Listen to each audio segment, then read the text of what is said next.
రాష్ట్రంలో అని ఒక్క మాట మాత్రం నేను నా తెలంగాణ ప్రజలకు చెప్పగలుగుతా. గత 20 ఏళ్లుగా తెలంగాణ ఉద్యమంలో నేను పోషించినటువంటి పాత్ర, తెలంగాణ జాగృతి పోషించినటువంటి పాత్ర మీ అందరికీ తెలిసిందే. తెలంగాణ ఉద్యమంలో ఆడబిడ్డలందరినీ కూడా భాగస్వామ్యం చేయాలని చెప్పి తెలంగాణ జాగృతి నుండి బతుకమ్మను ఎత్తుకొని ఊరు వాడ తిరిగి మా జాగృతి కార్యకర్తలు తెలంగాణ సాంస్కృతిక దీపాన్ని పదిలంగా దాచిపెట్టుకున్నారు. మరి వారు దాచినటువంటి ఆ దీపం ఆనాడు చాలా చీకటిలో కాలరాత్రిలో కూడా ఒక కాగడలాగా తెలంగాణ ఉద్యమకారులకు వెలుగునిచ్చింది. మా సింగరేణి గని కార్మికుల చేతిలో కందిలైంది. మొత్తం తెలంగాణ సమాజానికి కూడా ఒక కాంతి రేఖ అయింది. అప్పటి వరకు చాలా మంది మాట్లాడేది, మా స్టూడెంట్స్ అయినా అందరూ కూడా మాట్లాడేది, ఈ ఆంధ్రోళ్ళతోని పంచాయతీ అవుతుందక్క, ఏం చెప్పాలి, మా గురించి ఎట్లా చెప్పుకోవాలి, మన సంస్కృతి గురించి ఎట్లా చెప్పుకోవాలని మాట్లాడినప్పుడు బతుకమ్మ వచ్చిన తర్వాత బలం వచ్చింది.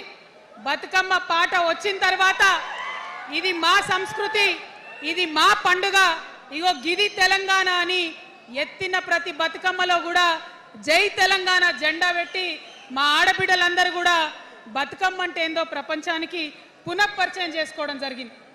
ఏ ఉద్యమానికైనా డెఫినెట్గా భౌగోళిక స్వరూపం ఉంటుంది, శక్తులు ఉంటారు, వ్యక్తులు ఉంటారు, కానీ ఒక సాంస్కృతిక పునాది, సాంస్కృతిక నేపథ్యం ఉన్నప్పుడే ఆ ఉద్యమాలు తుదముట్టాయని చెప్పి అందరం కూడా అనుకుంటాం. తెలంగాణ ఉద్యమానికి బలమైనటువంటి సాంస్కృతిక పునాదినిచ్చి ఆడబిడ్డలందరినీ ఉద్యమంలో జత చేసినటువంటి ఘనత ఇక్కడ ఉండేటటువంటి జాగృతి కార్యకర్తలదేనని నేను ఇవాళ సగర్వంగా ప్రకటిస్తా ఉన్నాను. మరి ఇవాళ మిమ్మల్ని నేను కోరేది ఒకటే, కష్టపడ్డాం, తెలంగాణ తెచ్చుకున్నాం, కానీ మనం కలలు కన్న తెలంగాణ వచ్చి 12 ఏళ్ళైనా ఇంకా కూడా మనకు రాలేదు. ఏమేం కలలతో తెలంగాణ తెచ్చుకున్నామో ఆ కలలన్నీ ఇంకా నిజం కాలేదు. మరి తెలంగాణ ఉద్యమ రథం, ఆనాటి ఉద్యమ రథసారథి కేసీఆర్ గారి నేపథ్యంలో తెలంగాణ ఉద్యమ రథం ఎక్కడనో దారి తప్పింది. తెలంగాణ ప్రజల ఆర్తిని అది అర్థం చేసుకోలేకపోయింది. డెఫినెట్గా సామాజిక తెలంగాణ రథచక్రం అనేది విరిగి ముక్కలైపోయింది. ఒక కొత్త రాష్ట్రం వచ్చిన తర్వాత ఏ తరహా అయితే పని జరగాలో, ఏ తరహా అయితే పనులు ప్రారంభించుకోవాలో అవి జరగలేదని చెప్పడానికి ఒక ఇంత బాధపడతా ఉన్నాను. ఆనాడు ఏమనుకున్నాం, తెలంగాణ రాష్ట్రం వస్తే మనందరి బానిస సంఖ్యలు పోతాయి అనుకున్నాం, కానీ రైతులకు బేడీలు పడ్డాయి, ఇసుక దందా మీద ప్రేమతోని నేరెళ్ళ దళితులకు దెబ్బలు పడ్డాయి, చావులైనాయి. ఒకరిద్దరు కలిసి మాట్లాడుకోవాలంటే ఎవరి ఫోన్ ఎక్కడ మానిటర్ చేస్తుండ్రో అని భయం, వ్యక్తిగత స్వేచ్ఛ లేదు,